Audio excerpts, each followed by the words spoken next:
after maintaining them, let alone 4 families to maintain them.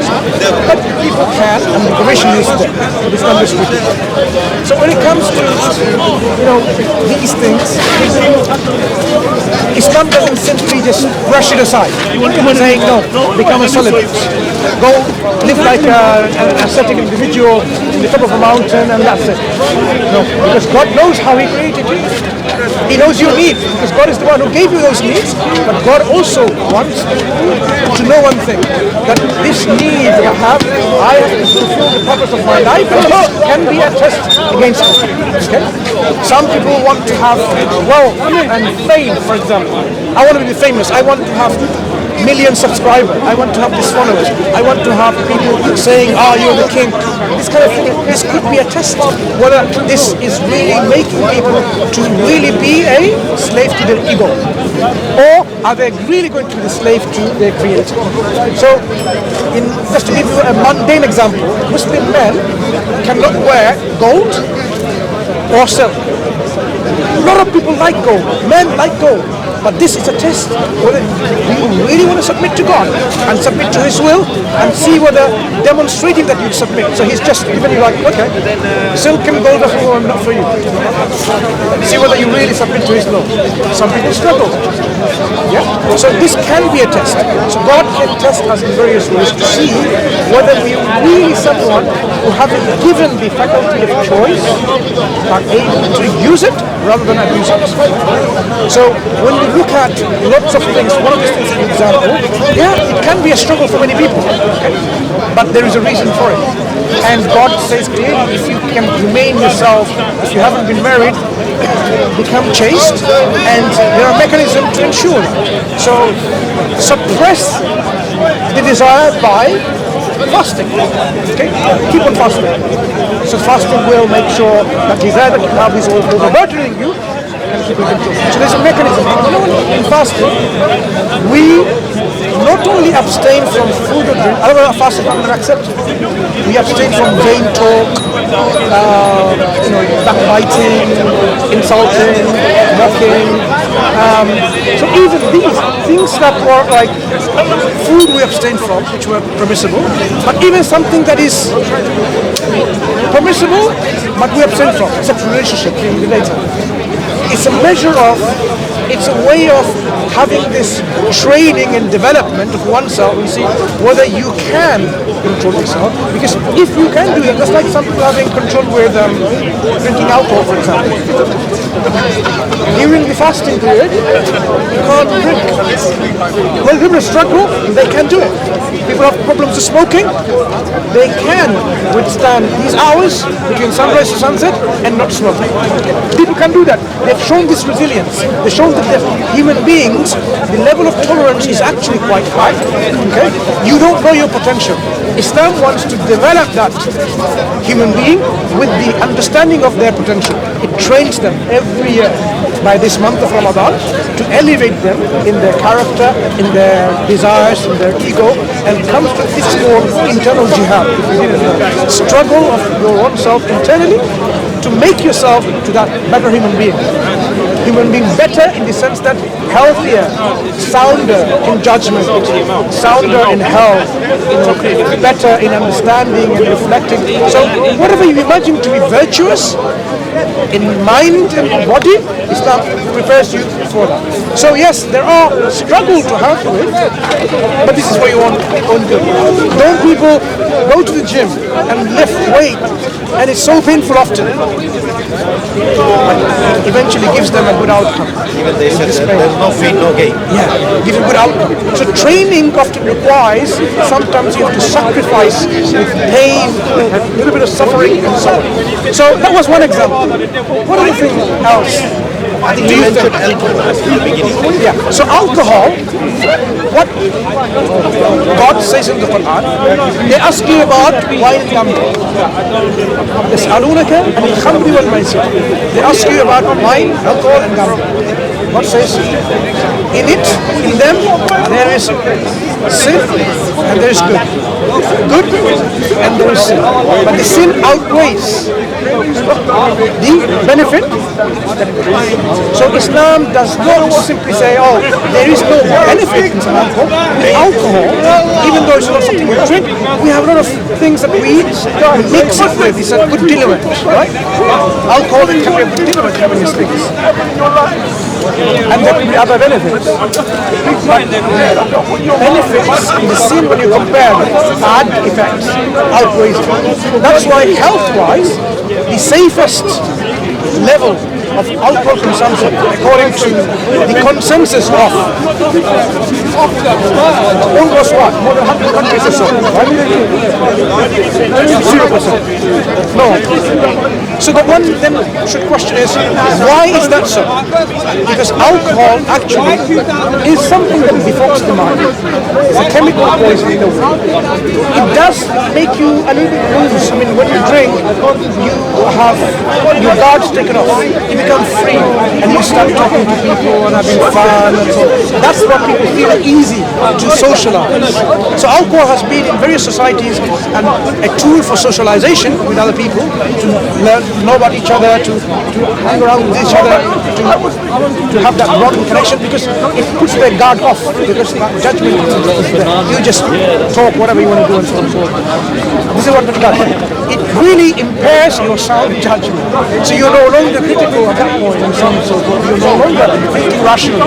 You can just, whatever comes to your heart and so on, you talk and you do that. And that's why under the influence of alcohol, people go in and they might be sleeping with their mothers or their daughters or their sisters and so on and so forth. They haven't got a clue what's happening in their mind.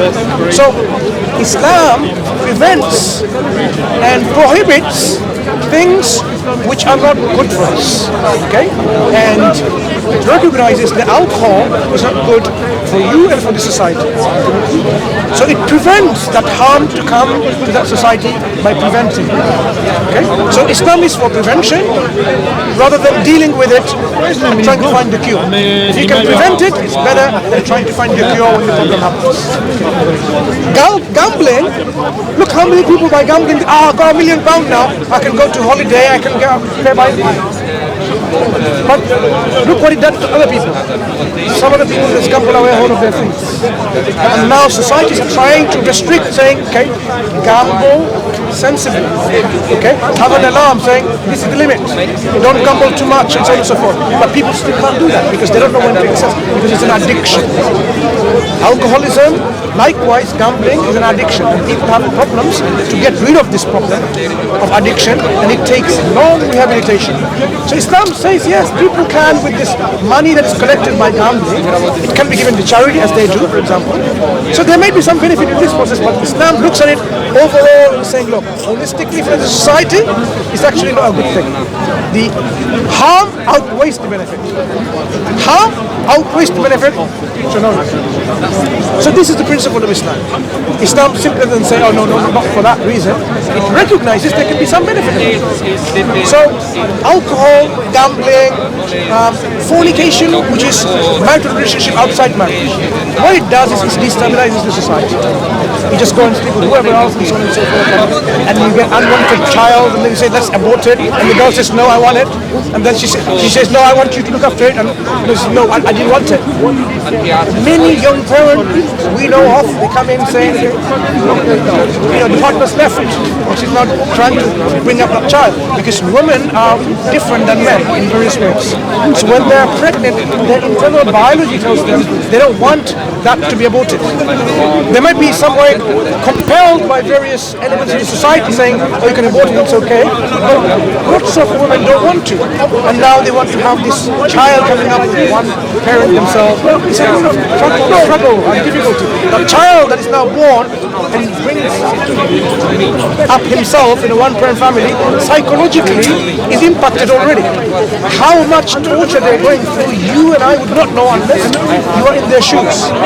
So it does really have a devastating effect on the society, the individuals that come out from this problem interactions. So Islam recognizes all of that, saying, look, it wants to give a society which is thriving in prosperity, in harmony, in understanding, and in love, and all of these things. How do you ensure that? By giving mechanisms to ensure. So it's called hudud, boundaries. Islam says, these are the things that are prohibited for you. You don't have anything else. Oh, you cannot drink alcohol. You can drink orange juice, banana juice, apple juice, carrot juice, tomato juice, you name it. I can just keep on going on. There's no restriction. But only few things Islam restricts for the old. Usury is another one I mentioned. Look at how the world is enslaved. When you talk about you talk about the third world countries, talk about the worlds are enslaved by usury interests. Islam, what Islam says, God and His Messenger has declared a war against riba. Declared a war. This is how serious it is taken. And Islam doesn't want people to be enslaved in that, because if you think about it, now I'm going to give you some rational understanding of that. What is usury and interest? Imagine now, I have a house, my top roof is broken, right? I want to repair it, but I have no money. You're my friends. I go to you. Now, if you're my friend, and I say, just give me £1,000, I'll give it to you 3 months later. Okay? So no problem. That's it. Great. Now imagine I go to another friend. He says, I'll give you money, but you have to give me 25% on top of it. 1,200 3 months later. You know what this friend is doing? He is exploiting my vulnerability and my weakness at that point, because I'm desperate. I need it. He recognizes my weakness and vulnerability, and he says, no, you know what? Let's make some money. Okay, give me that. So this is a vulture. Okay? Someone who's greedy, someone who's not a compassionate person. Okay? So the whole system is set up like that with banks. They were set up by people. Initially was people with this kind of greed and exploitation mentality to exploit their weaknesses and vulnerability to other people. Islam says no. Someone is in need, if you have the means, capacity, help them out, make a contract, and they will pay you back. There's no way saying, deny that, no, you didn't give me money. Lending, borrowing, Islam says, even if it's small, write it down and bring witnesses, so you don't regret it later. But do not take and give interest. So now we realize Islam provides a solution, and it maintains the empathy. It doesn't become, between you and me, something like an exploitation. You're going to exploit my weakness at that point. You're still going to show me the friendship that you have, rather than okay. So the whole world, if you think about it, the banking system is really exploiting the people we can see. So it is a system based on exploitation. It is a system that is placed to help those who are greedy and ready to exploit the people. So it is making their way of exploitation easier. Making rich richer, poor poor. But Islam goes with the counter way. We have an opposite concept, which is taking money from the rich and giving it to the poor to balance out the society. Talk about the zakat. So with zakat, you look at the zakat in light of the charity. To talk about comparatively with the interest system. What is the interest system? Interest system is to make the rich one richer and the poor more poor. A poor person always need a loan. So if you go to a payday loan shop, they will give you, like just Brother Mansur say, £5,000, and they will charge you 50% interest. By the time you pay three installment, you will see another 4 installment carried on your shoulders. So that means you cannot come out. So they're going to suck your blood by this institutional process. They signed you in. It's giving the opportunity to blood sacrifice. So what Islam said, no, this is unfair. Allah legislated, Allah said, you know, when Allah given wealth to the rich people, He given a portion to the rich people to test the rich people. So whether they can give it out from their pocket. So Allah gives this zakat, which means taking from the rich and giving it to the poor people. So what will happen? Now the harmony will be established within the society, because the poor people will know that the rich are contributing. At the same time, there will be less gaps in economically, financially, and and the harmony will be more established. So the whole Islamic system is fighting against to the traditional banking system that are exploiting the weakness. And that's why you see why there are so many poor people in the world. Because of this system that makes people poor, more poorer, and the rich more richer. But Islam says, no, working hard. you can't play these games. Right proportion of their You can't play these games. results. Yeah. And you can't play this game. And then Allah laid out which are the category of the people should receive this zakat money. So it's basically, if you're rich, you are under obligation by God to provide a certain amount of money, which is 2.5% of your surplus wealth every year to a number of categories of people. And There are, so let me read out. This is so that should, in 960, I think. Let me read out. so basically ensuring that the people who are poor, they're taken care of, looked after, and they don't totally remain poor. Zakah expenditures, the system of Zakah charity, are only for the poor and for the needy and for those employed for it, and for bringing hearts together, and for freeing captives, and for those in debt, and for the cause of Allah, and for the stranded traveler, an obligation imposed by Allah, and Allah is knowing and wise. So, making sure these currently are people who are needy, they get it. Just imagine. In fact, that's difficult to imagine now because the system is not implemented. But I can assure you at one point, during the Khalifa Umar bin Abdul Aziz, if I remember the history correctly, he was trying to look for someone to give zakat to, a poor person to give zakat to, and he was struggling to find someone.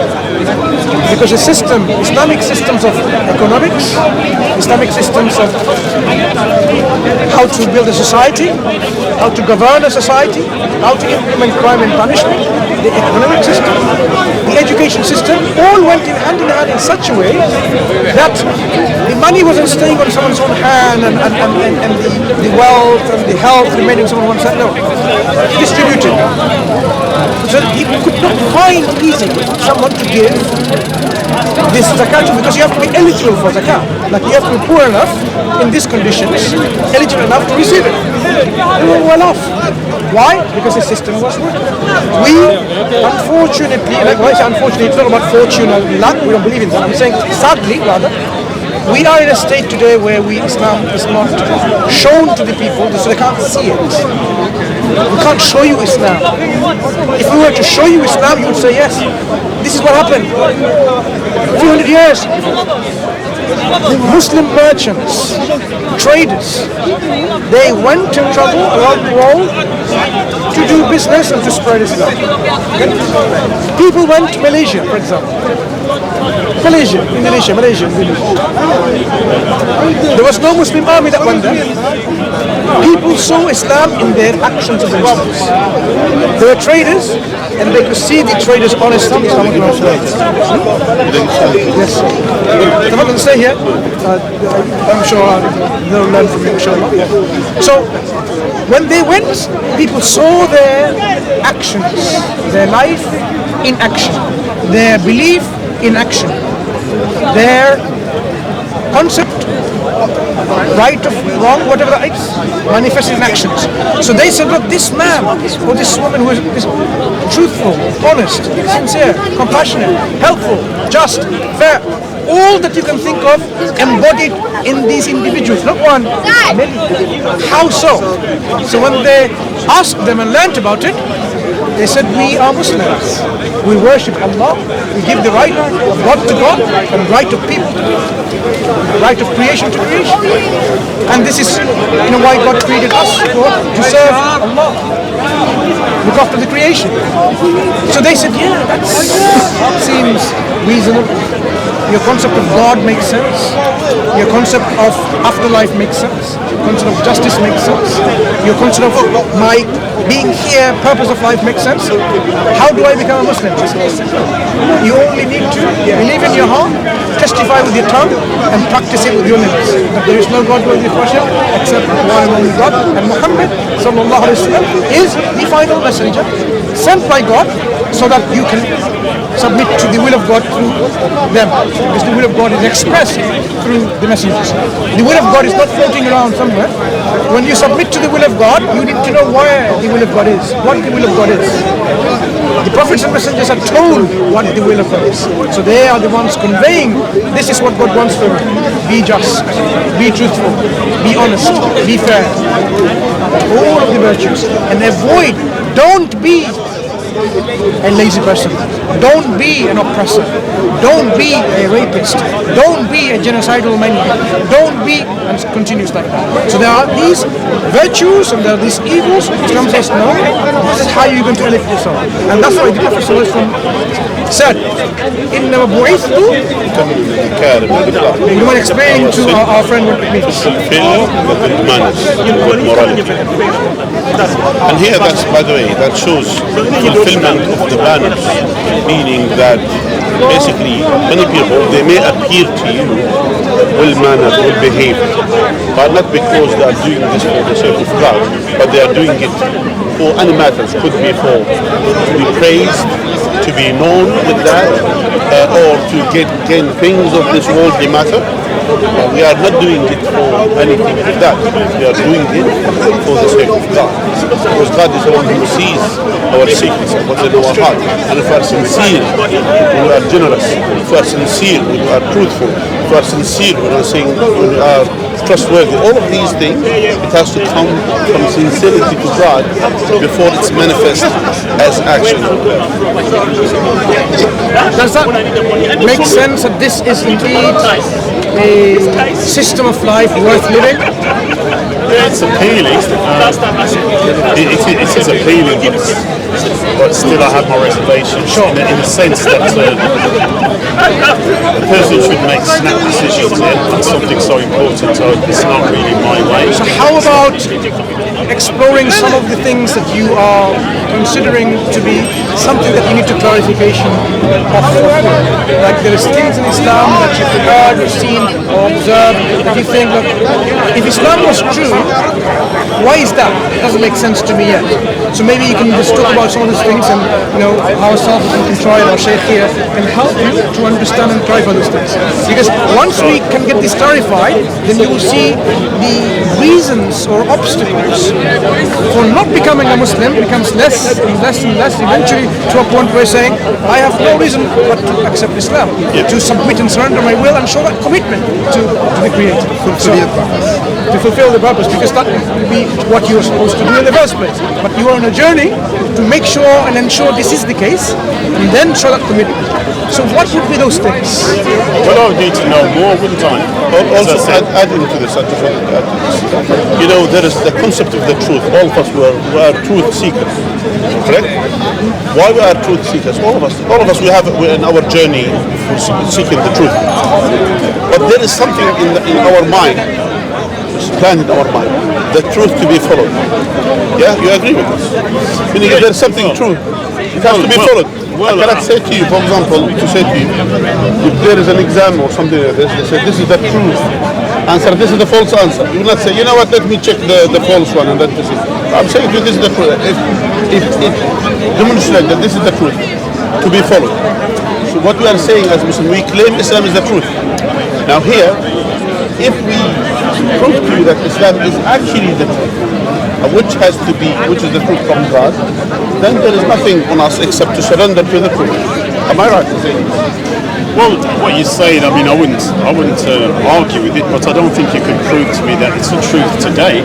I mean, that would take time, as far as I'm concerned. Of course, it would take time because I would need to know more. I wouldn't claim to go and learn a subject like in a few minutes. It's not practical. Whatever I'm getting into, I need to sort of look into it properly, thoroughly. Yeah, I'm not, because I can't just, if I leave from here, I'm walking down the road, I bump into a Jehovah's Witness and they they come hard at me and they say, oh, this is blah blah blah, this blah blah blah, this is the truth. Well then, like if I just accept, yes, okay, it sounds nice, and like I accept it, then I'm a Jehovah's Witness, and the next thing I could be a Hare Krishna. So like it isn't something. Yeah, I need. Yeah, of course you need to evaluate what you and verify, and then accept. Yeah, and me personally, that would take time. It can't be rushed. It doesn't make sense. Okay, could I just say that's one of the reasons maybe why some people in this park even today say they're ex-Muslims, and like I don't know all their reasons, but I can only. And then they're normally well into like some argument. I just stand and listen. What you can do, you can ask them and inquire them, and we can talk about it as we said, and we can demonstrate to you that this one. I mean, I can tell you right now. I mean, this is something that I can say with a bold face, that it was never intellectual reasons, nothing to do with truth claims. It was an emotional reasons. Mostly, yeah. Emotional reasons mostly. So emotion can be packaged and baggaged in various ways, and by examining their conversion from, or reversion from, or deconversion, whatever you want to call it, this element is present. All we need to do is demonstrate that it's not intellectual, it's not about a truth claim, like Islam was not found to be truth, that's why I left it. No, it's because of some emotions. Like, one of the things I can share with you, oh, your prophet married someone so young, that's why I left Islam. Yeah, I've heard that. Have you heard?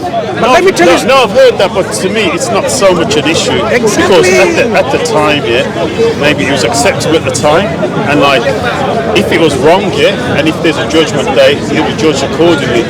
So like me, as a person, I live in these times, so like, I have to kind of like focus on these times. Yeah? That's true. So it isn't something that I would say it's like its proudest moments, but at the end of the day, it is what it is. So I wasn't going to justify to you, the Islamic position on that.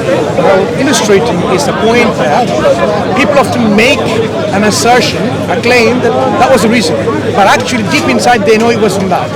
They're trying to find reasons retrospectively to justify their emotional position. I couldn't accept that as a reason for somebody leaving if they accepted Islam, they were aware of that when they accepted it. It doesn't make sense. So that's why I'm saying you will find things like this retrospective justification. This is called retrospective justification. Later on, whether someone left, let's one. Someone became a vegetarian, and now you want to say what reason? Trying to find out. I became a vegetarian because my girlfriend was a vegetarian, so I had to be a vegetarian. But he can't say that to me, right? So he's trying to find out ways and excuses. Like, I'm a vegetarian because it's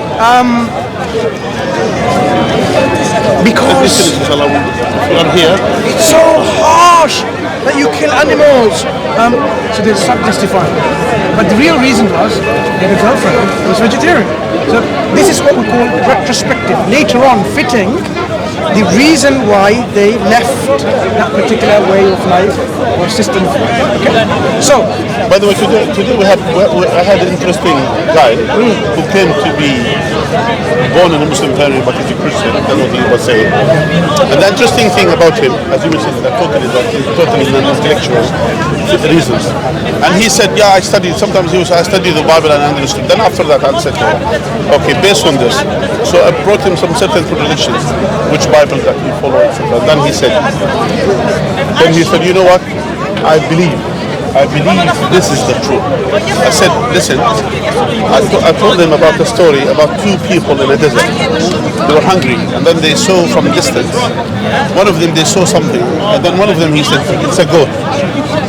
And the other one, he said, no, it's a bird. It's not a goat, it's a bird. So, no, it's a goat, look at it. And then he said, no, it's a bird. So they went further. He said, look. The guy who came, he said, look, it has feathers. It's impossible to be a goat. It's feathers. He said, no, even some goats, they have feathers. They were saying. So they went further. And then they saw, as soon as they get close, then the birds start flying. He said, look, now it has wings. It starts flying. Look at it. He said, even some goats, they fly. Meaning, some people, it's not about you convince them with the truth.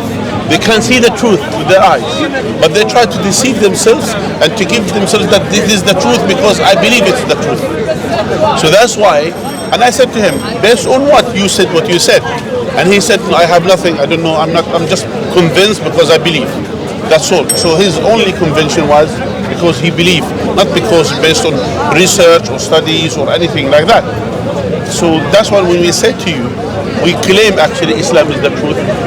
Us here, even people who try to, preach Islam, try to approach people to deliver the message of Islam to them, what we do, we assist actually all the other faiths. We went through it.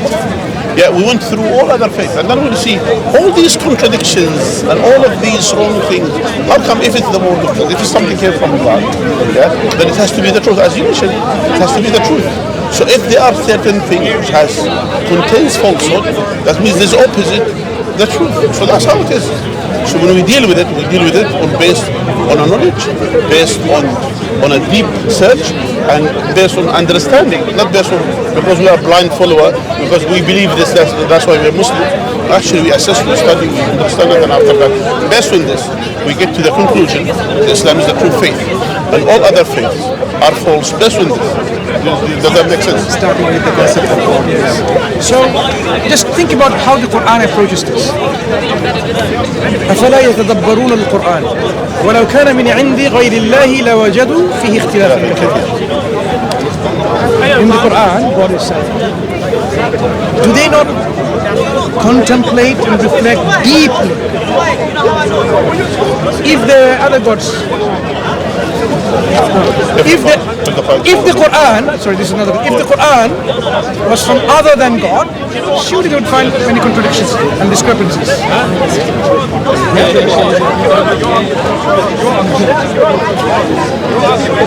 Some people claim Quran has contradictions. The Quran says there's no contradiction.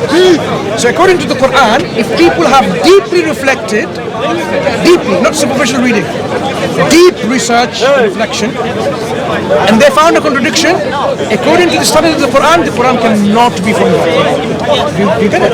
That's what the Quran gives the falsification test. So Quran is very clear on this. It gives us falsification test, which is what we use in science. If you ask a scientist, are you in science yourself? I'm interested. Good. Scientists may apply for falsification tests. For example, what about we give a theory and say this is what we've done, our experiments and so on. You can prove us wrong by saying if you cannot replicate it, for example. It's easy. Quran says if this book is not from God, then surely you'll find contradiction. Meaning what? Go and find the contradiction in the Quran. We've been saying this in the Spark, offline, online, everywhere, and see. Yeah. So if somebody has found a contradiction, then the Quran, according to its very standard, cannot be from God. We're still waiting. So what we find, brother, people with no knowledge of the Quran, what it's saying, no knowledge of the subject matter, and they're saying, I've got a contradiction. Let me give an example.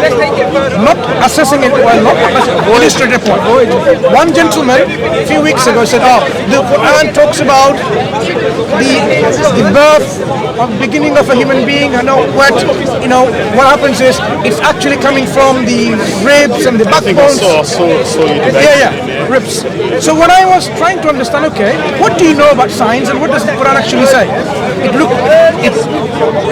became apparent that he knew neither.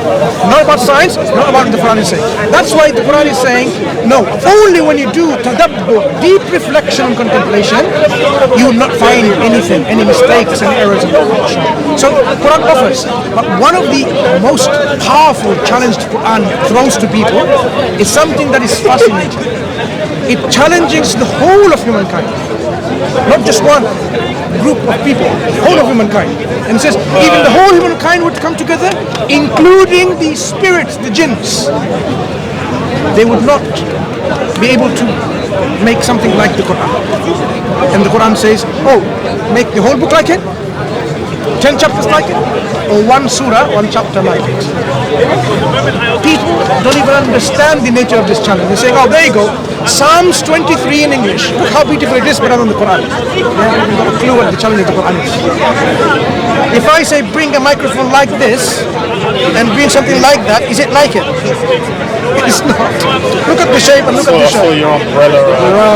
So the Quran tells people to really go and attempt to falsify it. If you cannot falsify it, the Quran tells you. But if you cannot do it, and it tells you in a parenthetic remark, you can never do it because it's from God, right? Then fear the fire, because fuel is man and stones, prepared for those people who are arrogant rejectors. But give glad tidings to those who believe and do righteous deeds. For them, there are gardens with rivers underneath flowing, and so on and so forth. So Quran tells you, puts you in a balance and says, look, if you really are doubtful, and the Quran, I want to share something. The Arabic language is so beautiful because God chose to deliver His message in that language, that even the word doubt, right, the way it's expressed, is actually a baseless doubt. You have no basis. Some doubts can be based on something, like, okay, there is some reason to doubt. But here, you can't justify that doubt. Yeah? So the Quran says, even if you think like that, you have doubt which just like this. Yeah? This is how you can falsify. But if you cannot do it, well, this is the consequence out there for you if you are someone rejecting with your arrogance. Because the Quran claims to be a revelation from God and you are rejecting it. So if you reject something knowing that this is indeed the truth, because if it was from a human being, from another community, from someone else, you should be able to match it. The fact that you cannot match it and you've been constantly failing from day one to now 1446 years and counting, and you still cannot. Obviously now it's going to be more difficult for people to do it. Why? Because they're removed from the time where they were speaking this language of eloquence. Now people have their level of understanding and being excellent at that language is much lower than before. So it's going to be much more difficult task for people compared to when people were experts at that time. Because Quran, the way it challenged them, not to the lay people, oh go on, debate me. No, like what Christians plan to say, oh you Muslims trying to go and debate the ignorant lay people, but you leave the knowledgeable ones. The Quran saying no. To the knowledgeable people, you masters of Arabic language, do it. Just like in the time of Moses, the Prophet, peace be upon him. When he was dealing with the experts, the professionals, saying, okay, you consider what I bring is magic, bring your magicians. Okay? We'll have a display of reality, contests. So when the magicians came, it wasn't lay people. So the proof was being demonstrated against the experts, the professionals, the ones who would understand the evidence, not the lay people. Okay? So when the magicians threw their magic, it was really eye-catching magic. And whoa! When Prophet Moses, peace be upon him, threw his wooden staff and it became a snake and it destroyed all of the illusions, who knew that this was not magic? The magicians. Because they knew their limit of their tricks and said, this is not magic. And they said, we submit to God. So this is what Islam wants people. If you really are doubtful, Quran says, if you cannot do it, then go and seek helpers and supporters besides God, if your doubt is true. There is a remark in there, in that sentence. If you cannot do it, then go and seek your support from others besides God. Do you want to bring this verse up? I want to show this at least so you know what I'm talking about. It's black and white to the point there's no ambiguity about the nature. Ayah 23 in Baqarah. There is something you mentioned. When Allah says in the Quran, وَلَوْ كَانَ مِنْ عِنْدِ غَيْرِ اللَّهِ لَوَجَدُوا فِيهِ اخْتِلَافًا. If it came from other than Allah, they will find a lot of ikhtilaf. Ikhtilaf means dispute, ambiguity, things like that. That word ikhtilaf, that word in Arabic, it's a unique word in the Quran, the whole Quran. Some people, and the Quran was revealed over 23 years. Yeah? 23 years.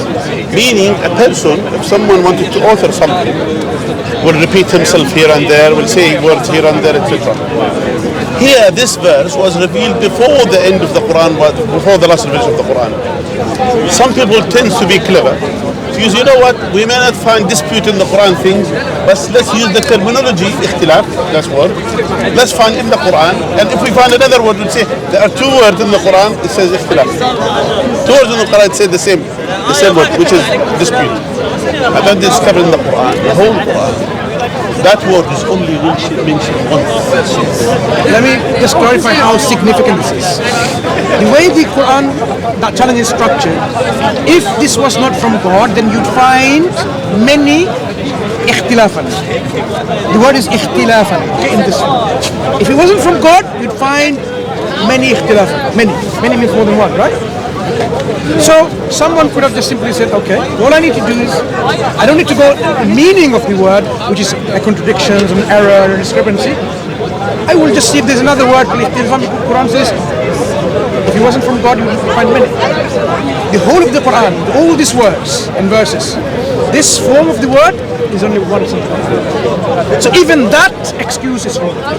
So this is what God says. And if you are in doubt about what we have sent down in this Quran upon our servant, then produce a surah, a chapter, the like thereof, and call upon your witnesses, your supporters, other than God, if you are truthful. But if you do not do it, and you will never be able to, and fear the fire whose fuel is people and stones, prepare for the disbelievers. And this is an introduction. It's a very interesting, it's not a translation word for word. Okay, it's okay. The next continues, we'll give glad tidings to those. So, if people do really look into the falsification test and they cannot falsify it, then the Quran is saying, then how do you then explain this? It claims to be from Quran, from God and His knowledge, and you cannot in any way explain it otherwise. Because if it was from human being, you should be able to match it. You should be able to find contradictions in it, errors in it, errors of science, errors of history, and so on and so forth. But if you are failing to do that, then what are you going to be your response to this falsification test? You haven't falsified the Quran. The Quran makes it from God. You're going to live a life of uncertainty. You'll never be content in your life because you know there's an element already telling you, coming up in black and white writing, this is the truth, this is the truth, this is the truth. Then where are you going? Where are you going? Yeah? You know how the Quran addresses, like, have the unbelievers not known and seen the heavens and earth was joined together as one piece, and God brought it up asunder, parted it asunder, and He brought everything from water. He ends by saying, would they then not believe? Addressing people's query, concern, questions, giving evidence in between, and then saying, would you not then not believe? Would you not believe? What are you expecting? What are you waiting for? What more do you need? The evidence is there. And that's why the Quran says, سَنُرِيهِمْ آيَاتِنَا فِي الْآفَاقِ وَفِي أَنفُسِهِمْ حَتَّى يَتَبَيَّنَ لَهُمْ أَنَّهُ الْحَقُّ. God says, we will soon show them our evidence, our ayat, our signs in the horizons and within themselves until it becomes clear to them this is the truth. So this is the approach of the Quran. So if you read and study, by all means investigate, go to level. I mean, if you really feel that I need to learn Arabic, go and spend 6 months or something like that, spend the Arabic, say what the Arabic has to say. Now you have lots of tools where it tells you the Arabic words and the meaning from authoritative dictionaries for those who don't. Yeah?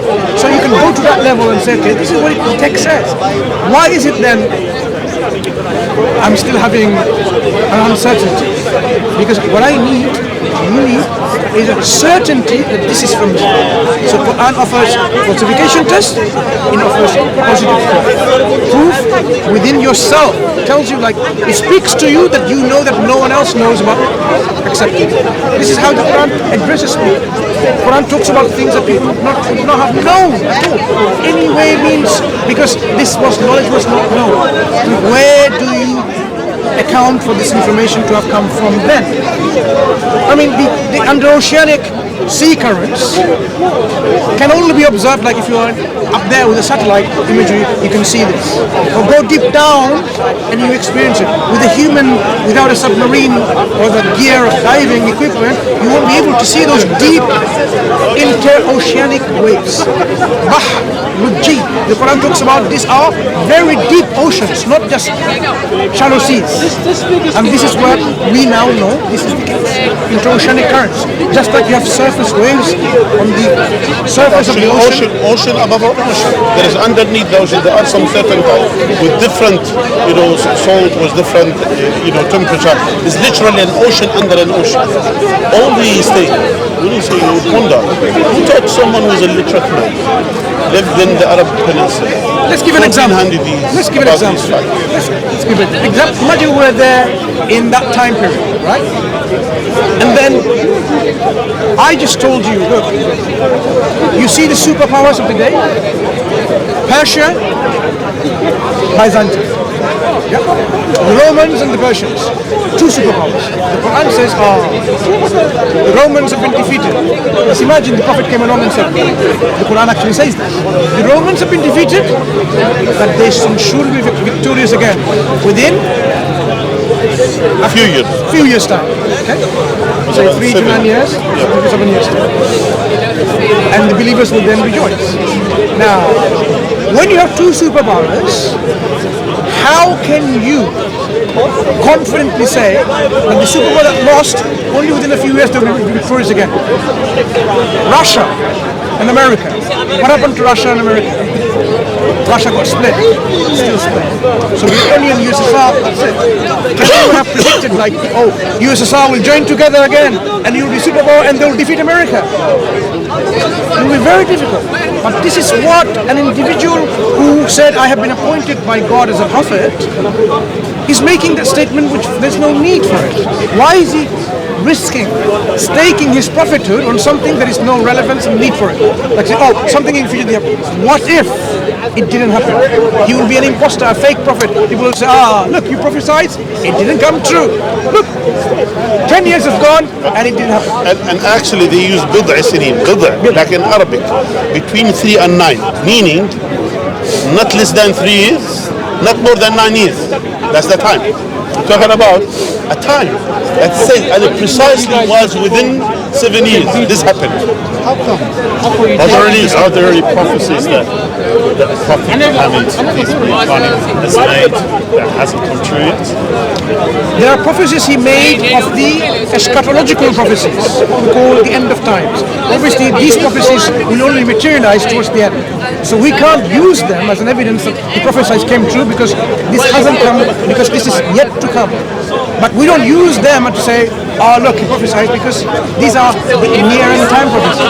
The things he said about things where you can test and so on within a certain lifetime, that demonstrates indeed how did he know that. So for example, he prophesied from the knowledge of the Quran, from God and so on, there will be a beast coming out of the earth. Speak, we can't show that to you yet because it's a prophecy of the end times. But there are things that will happen. Like for example, the Prophet peace be upon him told us, we're going to be fighting. He said we're going to be fighting the Jews. Well, they're going to be on the west side of the river, and you're going to be on the east side of the river. And he said this. Now, at that time, we're talking about the Muslims. They were vulnerable in the Arab Peninsula. They didn't even go outside, and they know there is no any river within the Arab Peninsula. At that time, within the Arab Peninsula, there is no river there. And he is saying that there will be a river. So, and then the Muslims, they will be Muslims. He didn't say the Arabs, he said the Muslims. They're going to be on the east side of the river. And then the Jews will be on the west side of the river. Does that make sense? What comes to your mind now? East bank and west bank. We're talking about as if these things is happening. So the point is, he said to us certain things. He told us 1400 years ago. He said that there will be no house made of bricks or wood or even wood except Islam will penetrate there. Islam will reach there. Do we live that time? Nowadays, can we say now Islam literally entered every single house on earth? By the tools that you see just in front of you, Islam can reach every single house. But look at how it's amazing. Imagine now somewhere in a Amazonian jungle now today, a small tribe living. They haven't got any clothes, anything like that, and they said, someone prophesied, you will be the superpowers of the day at that time, or you know what, you will compete against each other, making the tallest skyscrapers on earth. That to materialize, I mean, you can't even fathom. These people don't even have any technology. They don't have phones, they don't have electricity, nothing. And now you're saying they're building the tallest skyscrapers and competing with each other. That's something how it's strange to imagine when and how this is going to be. The Prophet Muhammad actually said something like that. What did he say? Worth exploring. And he said, alayhi salatu wasalam, he said there will be a time that he said just before the hour, and one of the things he said, and then he said that even the Arabs, he said even specifically the Arabs, yeah, they will compete with each other with lofty buildings, with tallest buildings. Nowadays, we are living in a time barefooted Arabs, barefooted, no shoes, barefoot. The herdsmen of the camels. He said this, yeah. Even the herdsmen of the sheep. Those herdsmen of the sheep, those ones, barefooted. Even they didn't have. A few years ago, they didn't have even enough clothes, and yet they will be competing with each other with lofty buildings. We're talking about nowadays. Now we live in a time that 50 or 60 years ago, how was Emirates? How was Saudi Arabia? How was Kuwait? Literally sand, and people literally herdsmen of camels and sheep. Now within these years, look now they compete with each other with lofty buildings. Tallest buildings in the world. And he's talking about this. Now they are talking about another thing. And even in Saudi Arabia, they're going to build another building. It's like this. Who taught him about these things are going to happen? I mean, that's why we said to you earlier, if there is anything statement is false, then that's it. But he is saying everything, whatever he said to us, we know some of the things that happened in our time, and we saw it even before our time or in our time, and some of it is going to happen yet, maybe in the future. But everything that he said demonstrated to be the truth. So that's why we say to you, if we present to you Islam is the truth, there is nothing except to follow the truth. That's what we are calling you to the truth. We're not calling you to worship Muhammad or to worship me, we're calling you to worship the Creator. The creator of the heavens and the earth, to submit your will to his will. The one who created you for a purpose is to worship him. And of course, the way of worship has to be following guidance of the prophets and messengers, even not just only Muhammad, peace be upon him, all of them since the time of Noah all the way until the time of Prophet Muhammad, peace be upon him. That's what we are calling you for. We're calling you to that Islam. That's the meaning of Islam. Does that make sense? Yeah, it makes sense. So let's hear some of the other obstacles or concerns that you may have. We can clarify those too. Okay. Let's just rewind a bit. I never said to you that I have obstacles. I said that I'm looking into it. My words. Sorry, apologies. My words. Yeah. What I'm saying is something that we might be. No, you didn't say that. Absolutely, you didn't say that. I'm saying things that you want to explore further to be sure that Well, I'm if that exploring is the Quran. That's what I mean. I read the Quran on my laptop. Remember we talked about positive and negatives. If there's any negatives that becomes like, I need to look into further. So these are the things I'm alluding to. There's always a negative perception about things. People have a negative perception, either through stereotyping or by genuine concerns, or with no reason people just have a negative. Well, the negative is I'm still uninformed, yeah? Because like if I'm going to make an important decision, it has to be an informed decision. It can't just be, oh yes, follow this, listen, Michael, follow this. Yeah, one day you're a Muslim, next day you're a Hare Krishna, the next day you're a Buddhist. Really, Yeah. That's why we advise you to read that Islam is an open book. I know. I'm also going to look a bit further into the Bible as well and contrast and compare the two. You know, because like I wouldn't say if you're So like, rewind back to what you were saying, a person's seeking the truth, yeah? You don't just like decide, supposing there's a library, and the library holds all books of the truth, holds all the truth, All books yeah? which they claim to be the truth. Well, well, let's just say, okay, let's just say the library has all books and they all claim to be the truth. It wouldn't be sensible to go in there and just say, I'm going to take this book, and then take this book, read this, now the truth. It is really sensible. You know where we are. You know where to find us. If you have questions, clarifications needed, I will come back with you're more than questions. welcome. I certainly will come back with I'm right here. So this is Michael, really a gentleman. Inshallah, God willing, to have more conversations with you. And if we are in any way a part of your journey to the truth, then it's our pleasure. Let us include us in one thing. The other thing, yeah? Since you are you are looking for the truth, when you go home tonight, take a shower and sit down and say, oh God, I know you're there, I know you hear me, I know you see me, guide me. It's sincere from your heart. Seek guidance. Basically, this is what we do as Muslims. You know how many times we say this? Minimum 17 times a day. Minimum. Every single Muslim on earth. Minimum. Every single day. Every day. 17 times a day. We read. If every single one does. No. Every single Muslim who prays 5 times a day. Yeah? When I say every single Muslim who prays the 5 times a day, in each prayer we recite the first chapter of the Quran. The first chapter of the Quran, it's about seeking guidance from God.